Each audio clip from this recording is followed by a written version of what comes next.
안녕하세요. 아나운서 허연주입니다. 목포 여수 MBC가 공동으로 제작한 다가온 뉴스 시간입니다.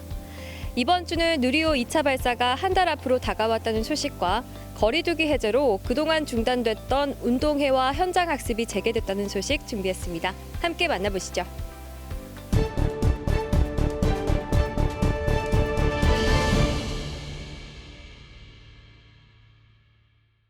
지난해 10월 1차 발사가 이뤄진 한국형 발사체 누리호.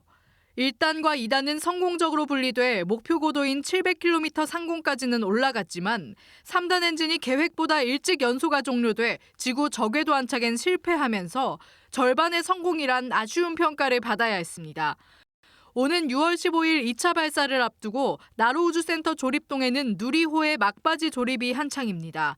1차 발사의 실패 원인으로 꼽힌 산화제 탱크와 헬륨 탱크, 진동과 부력 등으로 파손된 탱크 장치에서 엔진으로 유입돼야 할 산화제가 누출돼 엔진이 일찍 멈췄던 건데 이날 산화제 탱크 덮개의 두께와 헬륨 탱크 고정부를 보강하는 등의 기술적 조치도 실시됐습니다. 고압 탱크를 지지하고 있는 지지 구조물 설계 미스가 있었고요. 설계 변경 수정해서 지상 시험을 수행해서 문제가 없도록 조치를 취했고요. 더미 위성만 실었던 지난 1차 발사와 달리 이번 2차 발사에는 누리호의 성능을 검증할 수 있는 위성도 탑재될 예정입니다. 2차 발사 때 이 검증 위성을 통해서 확인이 되면 상업용 위성을 발사할 수 있는 그 기능을 확보했다는 것을 확인할 수 있는 것이죠. 항우연은 우주산업을 육성하기 위해 2027년까지 누리호를 여러 차례 발사해 발사체 기술을 고도화할 예정입니다. 절반의 성공으로 끝난 1차 발사의 아쉬움을 딛고 이번 2차 발사에서는 우주 강국으로의 도약을 꿈꿀 수 있을지 관심이 모아지고 있습니다. MBC 뉴스 강서영입니다. 정부의 탄소 중립 추진 로드맵에 따라 오는 2050년까지 여수 광양항이 탄소 중립 항만으로 전환됩니다. 그 핵심 전략 중에 하나가 여수 광양항에 순환형 수소 공유망을 구축하고 항만과 산단에 수소 유통 환경을 조성해 광양만권 수소 산업 생태계를 개척한다는 구상입니다.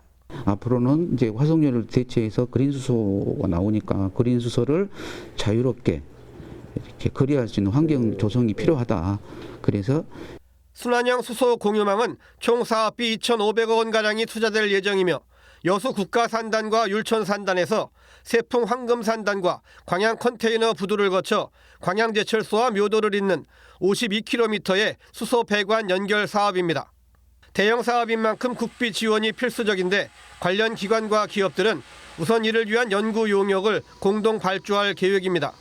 이번 용역에는 전라남도와 여수시, 광양시, 여기에 GS칼텍스와 남해화학, 삼성물산, 포스코 한양 등 기업들도 용역비를 분담할 예정입니다. 물류 비용이 대폭 줄어들겠죠. 그렇죠. 각자 회사들이 탱크를 이용해서 해야 되는 거를 공유망이 있으면 바로 인접해서 끌어다 쓸 수가 있으니까. 이번 용역은 여수 광양항만공사가 주도적으로 추진할 예정이며 착수일로부터 8개월가량 걸릴 것으로 보입니다.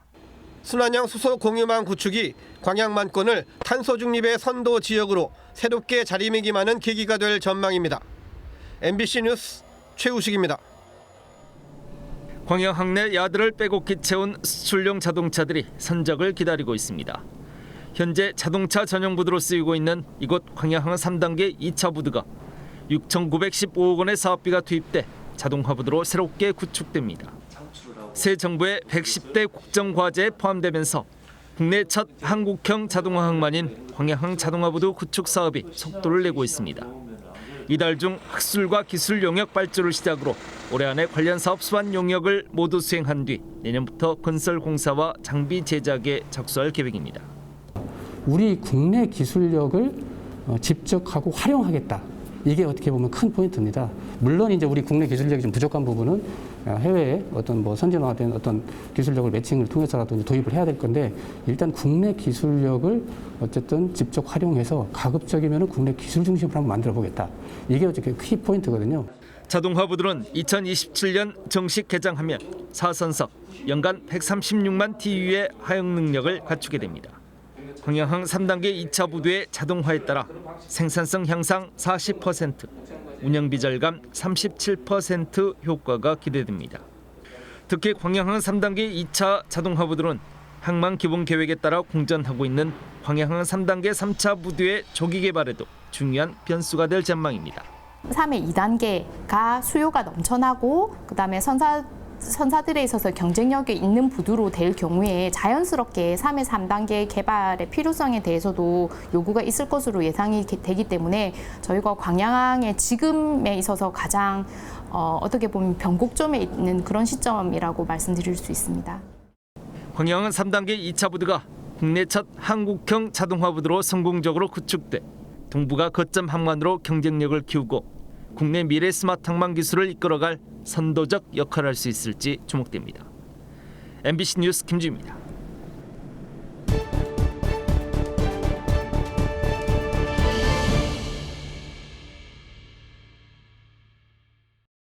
후보자가 한 명뿐이어서 투표를 하지 않고도 당선된 기초단체장은 전국에 6명. 전남에서는 명현관 현 해남군수와 김철우 현 보성군수 등 2명이 해당됩니다.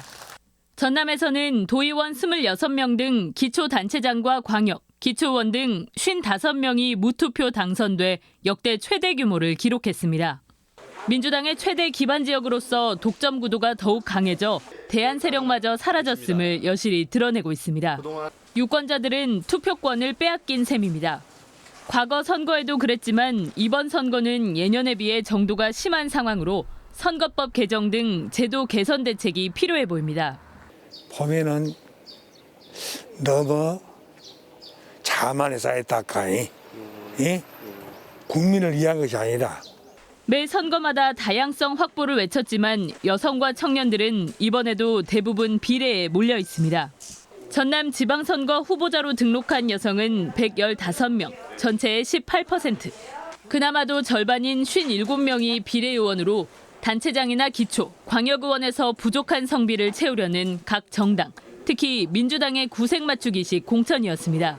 공천이 제일 문제라고 생각해요. 공정하지 않은 거? 인지도도 없고 또 무슨 활동도 없으신 분이 갑자기 후보가 된다던가 뭐 그런 경우. 네. 한편 이번 6일 지방선거에 출마하는 전남 지역 후보자는 모두 638명으로 평균 1.9대 1의 경쟁률을 보였습니다. MBC 뉴스 김진선입니다. 담벼락에 붙은 선거벽보는 공직선거 본선거의 시작을 알립니다. 집집마다 유권자 손에는 후보자 선거 공보물이 배달됩니다. 사전 투표장 관리, 본 투표장 관리, 개표소 관리는 대규모 인력이 필요합니다.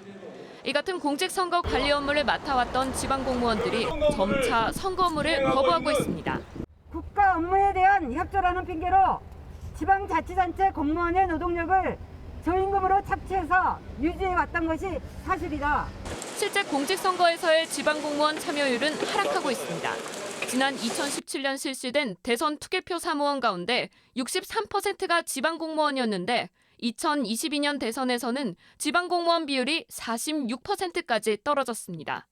선관위 대신 선거 업무를 하며 온갖 민원을 감당해야 하고 선거 업무 수당 역시 비현실적이라는 게 선거 업무 거부의 이유입니다. 수당 인상 등 선관위의 선거 업무 처우 개선 노력이 없는 건 아니지만 지방공무원 마음을 돌리기엔 역부족입니다.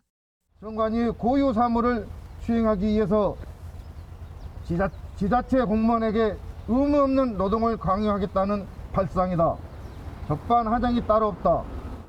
선관위는 여전히 지방공무원들의 적극적인 선거 업무 지원 참여가 절실합니다. 정치적 중립 의무를 지닌 데다 선거행정 사무에 대한 높은 전문성과 이해도 때문에 지방공무원이 공직선거의 핵심이기 때문입니다. 하지만 6일 지방선거가 임박한 현재까지도 투개표 관리 담당을 구하지 못한 선거구가 발생하는 등 선관위의 초조함이 커지고 있습니다.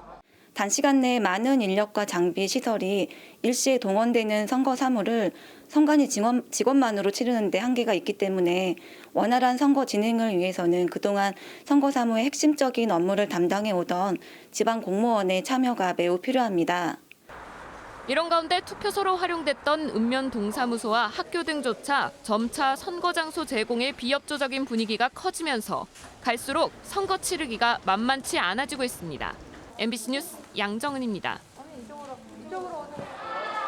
목포 어린이바다 과학관에 학생들의 발길이 이어지고 있습니다.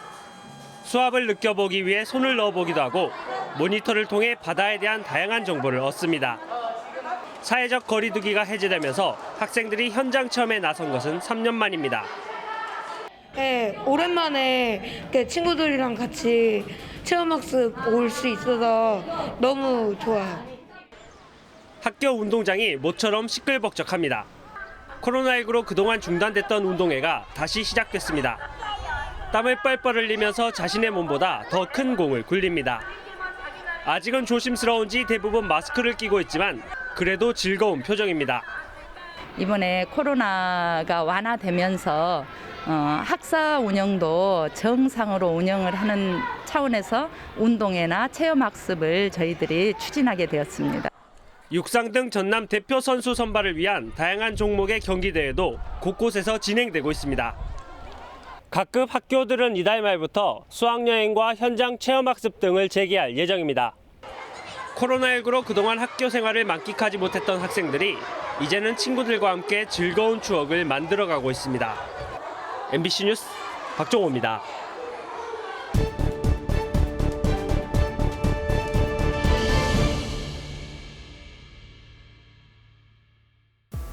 오늘 다가온 뉴스 어떻게 보셨나요? 다음 이 시간에는 더욱더 풍성한 소식으로 찾아뵙겠습니다. 많은 관심 바랍니다. 고맙습니다.